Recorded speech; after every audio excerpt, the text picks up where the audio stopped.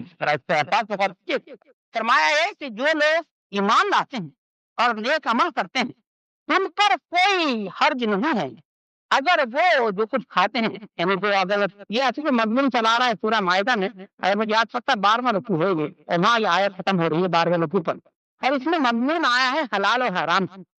تو وہاں یہ بات فرمائی گئی کہ جو لوگ ایمان لاتے ہیں اور نیک عمل کرتے ہیں ان پر کوئی حرج نہیں ہے اگر وہ طیبات کھائیں، اور پھر فرمایا کہ پھر وہ لیس علی الذین آمنوا وعملوا الصالحات جناح فیما طعموا اذا ما اتقوا وآمنوا، اگر وہ اللہ کا تقوی اختیار کرے وآمنوا وعملوا الصالحات اور ایمان لائے اور نیکی کے کام کرے، ثم اتقوا وآمنوا اور وہ کچھ اور تقوی اختیار کریں اور ایمان لائیں، یعنی پہلے جو ایمان لانا تھا ان کا وہ تو اسلام کے درجے کا تھا، اب کچھ ان کا ایمان اور بڑھا کیونکہ انہوں نے اللہ کا کچھ اور تقوی اختیار کیا، سنت تقوی اور پھر اللہ کا تقوی کچھ اور بڑھا ان کا، وہ آسنون اور اب وہ احسان کے درجے پہ پہنچ گئے۔ کیا معنی ہوئے کہ دراصل 3 درجے بیان کیے جا رہے ہیں، ایک وہ جس میں پہلا درجہ جو کوئی انسان ایمان لاتا ہے جس کو ہم اسلام کا درجہ کہتے ہیں، پھر کچھ تقوی بڑھا تو اب ایمان کا درجہ پیدا ہوا، پھر کچھ درجہ بڑھا تو اب احسان کا درجہ پیدا ہوا، اور جب یہ احسان کا درجہ پیدا ہو گیا تو فرمایا گیا کہ اللہ یحب المحسنین، اللہ تعالیٰ احسان کرنے والوں سے محبت کرتے۔ تو گویا معلوم ہوا کہ احسان جو ہے اگر آپ درجات کی بات کر رہے ہوں تو اسلام سے 2 درجے اوپر، اور کس کی پہ ہمیں وضاحت اور تشریح مل جاتی ہے نبی اکرم صلی اللہ علیہ وسلم کی ایک حدیث سے، اور جب قرآن کی کسی بات کی آپ کو وضاحت نبی اکرم صلی اللہ علیہ وسلم کی حدیث میں مل جائے تو بس وہ آخری بات ہے، اس کے بعد اب آپ کو کہیں دیکھنے کی ضرورت نہیں۔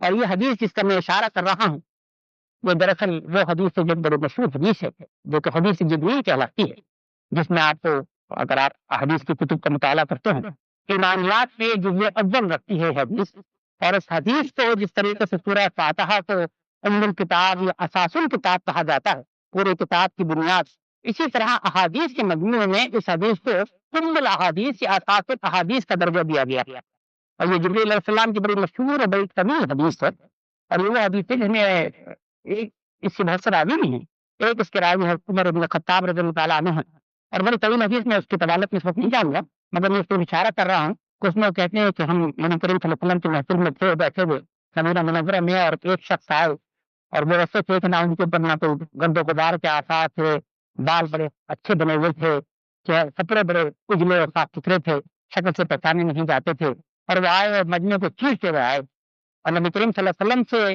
حدیث کے الفاظ کو کہتے ہیں کہ شاید زانوں سے زانوں ملا کر آمنے سامنے بیٹھ گئے، اور آپ نے انانے والے صاحب نے اپنے ہاتھ نبی کریم صلی اللہ علیہ وسلم کے ران کے اوپر رکھ دیے، نبی کریم صلی اللہ علیہ وسلم بیٹھے ہیں تو ایسے وہ زانوں سے زانوں ملا کر بیٹھے اور اپنے ہاتھ نبی کریم صلی اللہ علیہ وسلم کے رانوں پر رکھ دیے، اور پھر انہوں نے سوالات کیے ہیں نبی کریم صلی اللہ علیہ وسلم سے کہ محمد بتائیے اسلام کیا ہے صلی اللہ علیہ وسلم، اور نبی کریم صلی اللہ علیہ وسلم نے جواب کیا تو انہوں نے پوچھا ایمان کیا ہے، آپ نے پھر اس کا جواب کیا، پھر انہوں نے پوچھا کہ احسان کیا ہے، آپ نے اس کا جواب دیا، پھر انہوں نے پوچھا قیامت کے آنے کا وقت بتائیے، جس کے جواب میں نبی کریم صلی اللہ علیہ وسلم نے کہا کہ سائل اور مسئول ان دونوں کو اس چیز کا علم نہیں ہے، اور پھر آخر انہوں نے پوچھا کہ اچھا قیامت کے آنے کی کچھ نشانیاں بتائیں۔ یہ 5 سوال ہیں جو کیے گئے ہیں، اور اس کے بعد وہ صاحب تشریف لے گئے، اور حضرت عمر رضی اللہ تعالیٰ عنہ کی جو روایت ہے اس میں آتا ہے کہ حضرت عمر رضی اللہ فرماتے ہیں کہ میں چلا آیا اور میں عجیب مخمصے میں رہا تو فون سے ساتھ ہم شکل بھی نہیں جانتے تھے، اور یہ کہ آئے بھی اس انداز میں،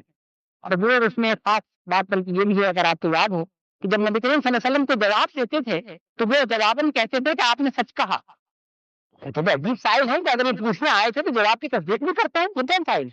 تو ساری بات کی تو حضرت عمر فاروق رضی اللہ عنہ فرماتے ہیں کہ میں ایک مخمصے میں رہا، اور 2-3 دن کے بعد جب میں نبی اکرم صلی اللہ علیہ وسلم کی محفل میں حاضر ہوا، آپ نے پوچھا کہ اے عمر تم جانتے ہو کہ وہ کون سائل تھے؟ تو ان کا نہیں، تو آپ نے کہا کہ جبریل تھے، اور وہ آئے تھے انسان کی شکل میں تاکہ تم کو تمہارا دین سکھائے۔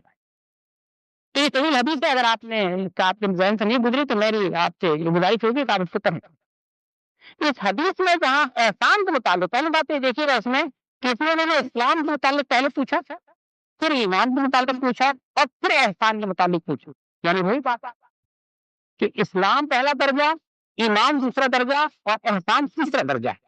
اور اس احسان کا جو جواب نبی اکرم صلی اللہ علیہ وسلم نے دیا ہے کہ احسان یہ ہے کہ کاننا کا ان تعبد اللہ کاننا کا تراہ، احسان یہ ہے کہ تم اللہ کی ایسے عبادت کرو کاننا کا تراہ جیسے کہ تم اس کو دیکھ رہے ہو، فَإِن لَمْ يَكُنْ تَرَاهُ فَإِنَّهُ يَرَاكَ، اور اگر تم عبادت میں وہ انداز پیدا نہیں کر سکتے جیسے اللہ کو دیکھ رہے ہو تو کم از کم یہ چیز تو اپنے ذہن میں مستحضر رکھو، اس چیز کو تو اپنے ذہن میں رکھو کہ اللہ تم کو دیکھ رہا۔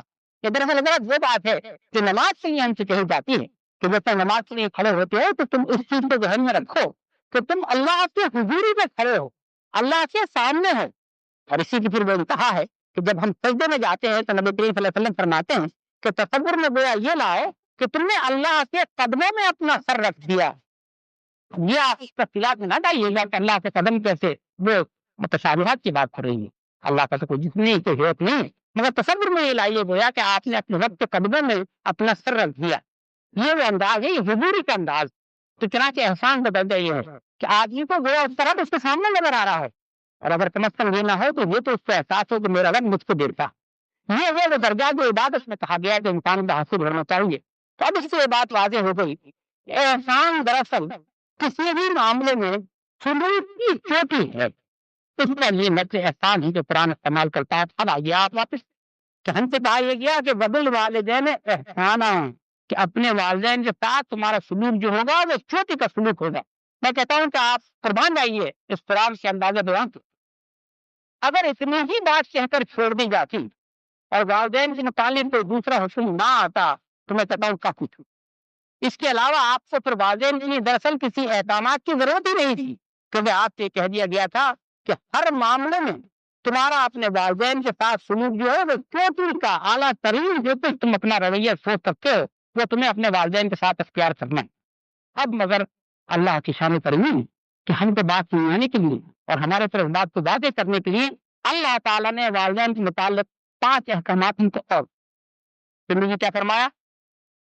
اما یبلغن عندک الکبر احدہما او کلاہما، اما یبلغن بلغ یبلغ فحسن، اگر تمہارے پاس عندک احدہما ان میں سے ایک اور کلاہما یا دونوں اپنے بڑھاپے سے پہنچ جائیں، یعنی یہ کہ بوڑھے ہو کر وہ تمہارے پاس رہیں، فلا تقل لہما اف، تو ان کو اف تک نہ کہنا، ولا تنہرہما، اور نہ ان کو جھڑکنا۔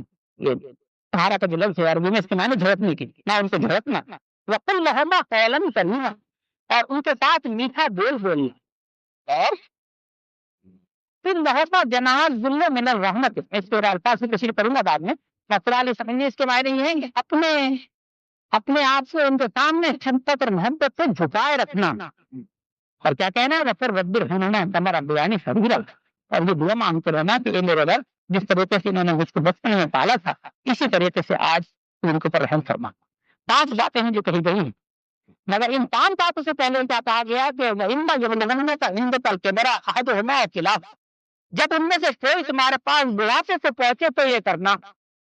پہلی بات یہ سمجھ لیجیے کہ اس کے معنی یہ نہیں کہ اگر آپ کے پاس یا آپ والدین کے ساتھ کچھ وقت رہتے ہیں جب کوئی بڑھاپے کی فرد میں نہیں پہنچے تو یہ احکامات نافذ نہیں ہوئی، نہیں، یہ قرآن میں وہ اندازہ بیان ہے جس سے میں نے اشارہ کر دیا آپ کو سورہ رحمان کی مناسبت سے کہ قرآن بعض اوقات چھوٹی سی بات کا ذکر کرتا ہے اور باقی ساری باتیں اس میں شامل ہیں۔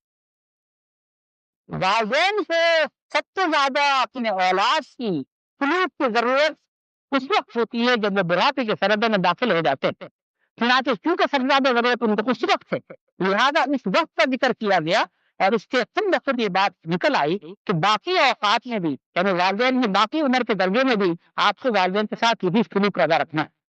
اب آپ پوچھیں نا بڑھاپے کا خاص طور پہ کوئی ذکر کیا گیا، تو یہ بات میں سمجھتا ہوں اس کے صرف معلوم کرنے کے 2 ہی طریقے ہیں، یا تو یہ کہ کوئی انسان خود بوڑھا ہو چکا ہو اور اس سے پوچھیے آپ سبھی کہ تم اپنے اولاد سے کیا توقع رکھتے تھے۔